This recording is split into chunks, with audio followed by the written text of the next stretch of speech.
अधिकार किसान को होना ही चाहिए, किसान को मुनाफा मिलना ही चाहिए। लेकिन ये लोग किसान को मुनाफा नहीं कमाने देना चाहते। जो इन लोगों की प्रवृत्ति रही है, मुनाफा स्वयं कमाएंगे और कर्ज के नीचे किसान को दबाएंगे, और वही गुमराह करने वाले तत्व आज किसान बंधुओं के कंधों पर बंदूक रख करके निशाना साधने का कार्य कर रहे हैं। सरकार ने पूरी ईमानदारी और पूरी प्रतिबद्धता के साथ केंद्र और प्रदेश सरकारें इस दिशा में कार्य कर रही हैं। मुझे बताते हुए प्रसन्नता है कि आजादी के बाद 2014 और उसके उपरांत अन्नदाता किसानों को ध्यान में रख करके जो कार्यक्रम प्रारंभ हुए वह अभूतपूर्व और अभिनंदनीय है। आजादी के बाद पहली बार वास्तव में किसान देश की राजनीति के एजेंडे के हिस्से बने। गांव के विकास के लिए, किसान के उत्थान के लिए, महिला और नौजवानों के हितों के लिए सरकार की नीतियां बननी प्रारंभ हुई, और उसका ईमानदारी से क्रियान्वयन का परिणाम है कि आज हर एक क्षेत्र में कुछ नया देखने को मिलता है। भाइयों बहनों, सॉइल हेल्थ कार्ड की स्कीम हो, प्रधानमंत्री फसल बीमा योजना, प्रधानमंत्री कृषि सिंचाई योजना हो, या लागत का 1.5 गुना एमएसपी किसानों के खातों में देने का हो, प्रधानमंत्री किसान सम्मान निधि हो, या उत्तर प्रदेश सरकार के द्वारा किसान ऋण माफी की योजना, प्रदेश के अंदर एमएसपी के अनुसार क्रय केंद्र स्थापित करके किसानों को एमएसपी का लाभ देने की कार्रवाई हो, वर्षों से लंबित किसान के हित के लिए महत्वपूर्ण और उसकी उत्पादन क्षमता को बढ़ाने के लिए कृषि सिंचाई की लंबित परियोजनाओं को पूरा करने का कार्य रहा हो, या फिर फसल बीमा योजना को और सरलीकरण करने, या फिर प्रदेश के अंदर मुख्यमंत्री कृषक दुर्घटना बीमा योजना को कृषक के परिवार के साथ साथ बटाईदार को भी इसमें शामिल करने का कार्य हो। एक साथ तमाम प्रकार की योजनाओं को सरकार ने अन्नदाता किसानों के जीवन में व्यापक परिवर्तन के लिए ही लागू किया है। और आज मुझे बताते हुए प्रसन्नता है, जब हम लोग इस चरगावा में इस कृषि विभाग के द्वारा संचालित इस कृषि महाविद्यालय के प्रांगण में हम सभी एकजुट होकर के इस कार्यक्रम के साथ सहभागी बन रहे हैं, तो किसानों के लिए 20 करोड़ रुपए की लागत से एक छात्रावास का भी शिलान्यास का कार्यक्रम यहां पर आज कृषि विभाग के द्वारा प्रारंभ किया गया है। भाइयों बहनों, मंडी के माध्यम से भी किसानों को सीधे मंडी के साथ जोड़ने, किसी किसान के उत्पाद पर मंडी शुल्क नहीं लिया जाता है, लेकिन मंडी अपनी आय का एक बड़ा हिस्सा किसान कल्याण के लिए सीधे खर्च करता है। प्रत्यक्ष भी और अप्रत्यक्ष भी, और पैसा किसान कल्याण के कार्य में खर्च होता है। यह प्रदेश के अंदर विगत 4 वर्ष के अंदर आप सबने देखा होगा। और आज जिन कृषक उत्पादक संगठनों की बात प्रदेश के अंदर चल रही है, मुझे प्रसन्नता है कि 576 कृषक उत्पादक संगठन वर्तमान में प्रदेश के अंदर कार्य कर रहे हैं। किसान की आमदनी को हम कैसे आगे बढ़ा सकते हैं? मैं भी ये पंडाल में घूमते घूमते एक पंडाल में गया था, ग्राम उनोला की, उस पंडाल में जहां पर एक किसान के द्वारा 2 बीघा खेत में स्ट्रॉबेरी की खेती की जा रही है, और स्ट्रॉबेरी की इस खेती में मात्र 2 बीघा में 6 महीने के अंदर उस किसान ने 6 लाख का नेट प्रॉफिट कमाया है। आप अनुमान कर सकते हैं, उनकी लागत आई 2 बीघा में 8 लाख की लागत आई, लेकिन उन्होंने 14 लाख रुपया कमाया। यानी 8 लाख रुपए अगर अपनी लागत को हटा भी दें तो 6 लाख का नेट प्रॉफिट एक किसान को 2 बीघा खेती में मात्र 6 महीने के अंदर होता है। अगर हम कृषि उत्पादक संगठन बना, कृषक उत्पादक संगठन बना करके गांव में आपस में मिलकर के खेती के इस कार्यक्रम को या किसी भी अन्य कार्यक्रम को करना प्रारंभ करेंगे, उसके बहुत अच्छे परिणाम आएंगे और मुनाफा हमारा कई गुना बढ़ जाएगा। ये किसान और खेती के क्षेत्र में, खेती बाड़ी के क्षेत्र में प्राप्त होने वाला ये मुनाफा ही किसान की जिंदगी में व्यापक परिवर्तन का कारक बनेगा। और केंद्र और प्रदेश सरकार आज यही आप सबसे अपेक्षा रखती है और इसके लिए हर प्रकार का मदद आप सबको करना चाहती है। आज जब हम यहां पर मिशन किसान कल्याण के इस कार्यक्रम के साथ जुड़े हैं, आपने देखा होगा अलग अलग किसानों को शासन, केंद्र और प्रदेश सरकार की अलग अलग योजनाओं से लाभान्वित करने का कार्य हो रहा है। कृषि उपकरणों में केंद्र और प्रदेश सरकार के द्वारा दी जाने वाली छूट का मामला हो, ट्रैक्टर का मामला हो, या फिर किसान परिवारों को सरल ब्याज दर पर आसान किस्तों में दी जाने वाली ऋण की व्यवस्था हो, ये सभी केवल किसान कल्याण के लिए और किसानों के जीवन में खुशहाली लाने के लिए सरकार की एक योजना का हिस्सा है, जिससे अन्नदाता किसान की खुशहाली के माध्यम से हम समाज और राष्ट्र के अंदर खुशहाली पैदा कर सकें। यह इसके पीछे का भाव स्पष्ट है। लेकिन आज जब एक तरफ केंद्र और प्रदेश सरकार पूरी ईमानदारी और प्रतिबद्धता के साथ किसानों के हितों के लिए कार्य कर रही है, तब कुछ निहित स्वार्थी तत्व किसान बंधुओं के कंधों पर बंदूक रख करके वह अनावश्यक गुमराह कर किसान भाइयों को गुमराह करके अव्यवस्था और अराजकता का वातावरण देश के अंदर पैदा करना चाहते हैं। हर व्यक्ति जानता है कि जो किसानों के कंधों पर बंदूक रखने वाले ये तत्व किसके इशारे पे काम कर रहे हैं, जिनको किसानों से कुछ लेना देना नहीं, जिन्हें जब सत्ता में रहने का अवसर प्राप्त हुआ तब उन्होंने किसानों के हित के लिए कोई कार्य नहीं किया, न मृदा परीक्षण का कार्य किया, न कोई उनके लिए फसल बीमा की सुरक्षा की योजना लाई गई, न कोई किसानों के लिए कृषि सिंचाई की योजना उनके समय में आई थी, न प्रधानमंत्री किसान सम्मान निधि उनके समय में आ पाई थी, न किसानों के कर्ज ही माफ हो पाए थे, न एफपीओज की बात उन्होंने की, हर खेत को पानी देने की बात भी कभी नहीं की। लेकिन उस सब के बावजूद वे चंद लोगों के इशारे पर किसान भाइयों के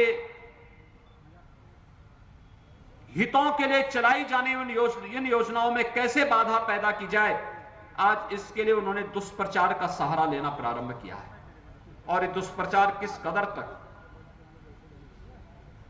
कितना झूठ बोलते हैं लोग कि किसान की जमीन हड़प ली जाएगी। कैसे कोई किसान की जमीन को हड़प लेगा?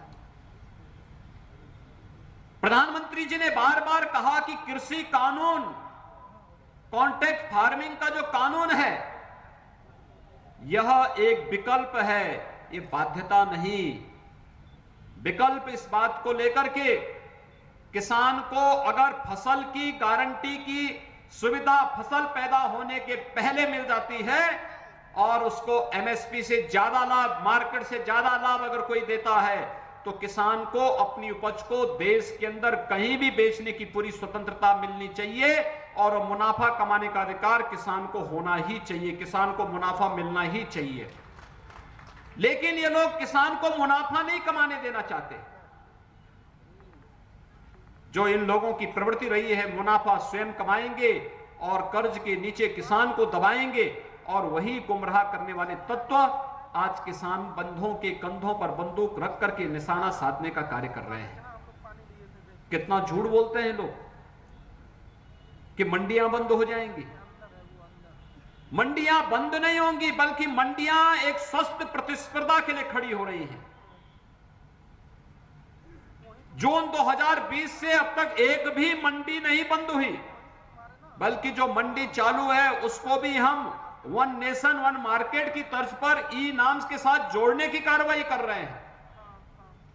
केंद्र सरकार के बजट में 1000 नई मंडियों को आधुनिकीकरण करने और उन्हें ई नाम से जोड़ने की कार्रवाई प्रारंभ हुई है। फिर ये गुमराह करने वाली बातें क्यों हो रही है? ये कहना कि एमएसपी बंद हो जाएगा। हम लोगों ने विगत वर्ष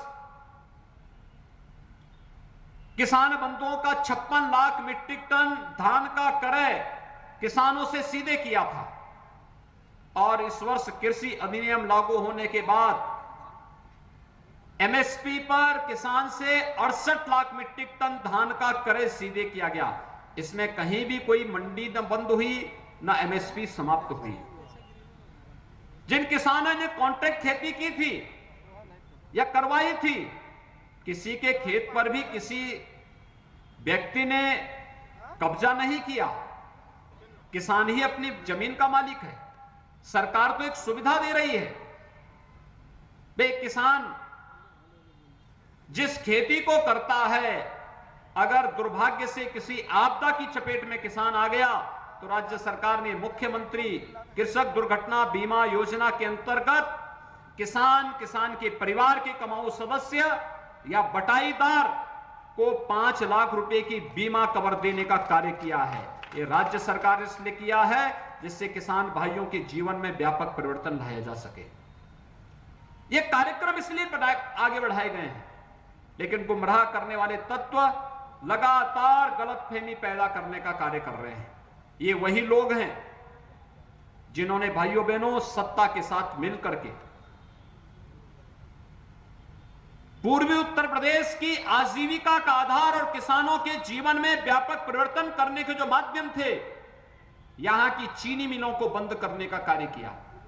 कभी गोरखपुर, महाराजगंज, देवरिया, कुशीनगर चीनी उत्पादन की 42 चीनी मिलें यहां पर चलती थी। आज मुश्किल से 10 से 11 चीनी मिलें चल पा रही हैं और ये तब जब राज्य सरकार ने पिपराइच में बंद हो चुकी, यानी गोरखपुर में किसी समय 3-3 चीनी मिलें थी। एक समय ऐसा आया जब सपा बसपा के कार्यकाल में सभी तीनों चीनी मिलें बंद हो गई। एक भी चीनी मिल गोरखपुर में नहीं चल रही थी, लेकिन हमारी सरकार ने आने के बाद पिपराइच में एक नई चीनी मिल का निर्माण किया और चीनी मिल आज वहां पर गन्ना की पेराई का कार्य सफलतापूर्वक कर रही है। किसान को उनकी उपज का लाभ देने का कार्य कर रही है। देवरिया में, कुशीनगर में, महाराजगंज में ज्यादातर चीनी मिलें बंद कर दी गई या बेच दी गई। 2017 में जब हमारी सरकार आई थी तब हजारों करोड़ रुपया गन्ना किसानों का चीनी मिलों पर बकाया था। आज मुझे बताते हुए प्रसन्नता है, जब सरकार के 4 वर्ष के कार्यकाल पूरे हुए हैं, 1,27,000 करोड़ रुपए का गन्ना मूल्य का भुगतान सीधे गन्ना किसानों के खाते में करने का कार्य सरकार ने किया है। खाद्यान्न क्रय करके धान है, गेहूं है, मकई है, दलहन है, तिलहन है, रिकॉर्ड उत्पादन करवाने के साथ ही उसके प्रोक्यूरमेंट की प्रक्रिया को आगे बढ़ाने और एमएसपी का लाभ किसान के खाते में देने का कार्य किया। 66,000 करोड़ रुपए का भुगतान किसान के खाद्यान्न का किसान के खाते में सीधे डीबीटी के माध्यम से दे करके किसान के जीवन में खुशहाली लाने का काम भी सरकार ने किया। और भाइयों बहनों, 2,42,00,000 किसानों के खातों में प्रधानमंत्री किसान सम्मान निधि का 27,000 करोड़ रुपए भी सीधे उत्तर प्रदेश के किसान भाइयों के खातों में भी यह पैसा देने का कार्य केंद्र और प्रदेश सरकार ने मिलकर के किया है। एक तरफ जहां किसानों के हितों के लिए नई नई योजनाएं बन रही हैं, हमारे कृषि मंत्री जी ये भी कह रहे थे, जब हम लोग 2017 में आए थे किसान कर्ज तले दबा हुआ था, कोई उसका पुरसा हल नहीं था, आत्महत्याएं हो रही थी और दूसरी तरफ शासन की किसी भी योजना का लाभ उसे नहीं मिल पाता था, न तकनीक का लाभ मिल पाता था, न उसे ड्रिप इरिगेशन का लाभ मिल पाता था, न कृषि विश्वविद्यालय या कृषि विज्ञान केंद्र ही सक्रिय थे और न ही प्रधानमंत्री कृषि सिंचाई योजना का लाभ ही उसे मिल पाता था। आज मुझे बताते हुए प्रसन्नता है, हमारी सरकार ने 4 वर्ष के अंदर लंबित सिंचाई की परियोजनाओं को पूरा करने का कार्य किया है। 9 परियोजनाएं पूरी हो चुकी हैं, 11 परियोजनाएं इस वित्तीय वर्ष में पूरी होंगी और वित्तीय वर्ष की इन 11 परियोजनाओं का पूरा होते ही हम लोग भाइयों बहनों प्रदेश के अंदर 20 लाख हेक्टेयर से अधिक भूमि को सिंचाई की अतिरिक्त सुविधा देने जा रहे हैं। अगर हम इन्हीं सभी क्षेत्रों में ड्रिप इरिगेशन की तकनीक को अपना लेंगे तो यही क्षमता हमारी 3 गुना बढ़ जाएगी। यानी किसान के जीवन में परिवर्तन और उसकी आमदनी को ज्यादा बढ़ाने के लिए लागत कम करना पड़ेगा, उत्पादन बढ़ाना पड़ेगा। इसके लिए सिंचाई की अच्छी सुविधा चाहिए, अच्छी तकनीक चाहिए। अच्छी तकनीक के लिए हर जिले में कम से कम 1 कृषि विज्ञान केंद्र, जो बड़े जिले हैं वहां 2-2 कृषि विज्ञान केंद्र कार्य कर रहे हैं, और शेष जनपदों में 1 कृषि विज्ञान केंद्र किसान भाइयों को तकनीक के साथ और मार्केट के साथ जोड़ने का कार्य करेगा। ये एफपीओस के पीछे का उद्देश्य भी यही है कि ये बैंकों के साथ जोड़ने, मार्केट के साथ जोड़ने, तकनीक के साथ जोड़ने का कार्य किसान बंधुओं को करके उनकी उत्पादन क्षमता को बढ़ाने में अपना योगदान देगा और किसान ज्यादा मुनाफा कमा पाएगा। इसके पीछे का यही भाव सरकार का है, लेकिन फिर भी लोग गुमराह करने का कार्य कर रहे हैं। मेरा आप सबसे अनुरोध होगा कि केंद्र और प्रदेश सरकार की नीतियों के साथ हम मिलकर के आज किसान भाइयों के जीवन में व्यापक परिवर्तन करने का कार्य करें। आज केंद्र में प्रधानमंत्री मोदी जी के नेतृत्व में पिछले 6-7 वर्षों के दौरान किसानों के हितों के लिए जो कार्यक्रम चले हैं, यह अभूतपूर्व और अभिनंदनीय है।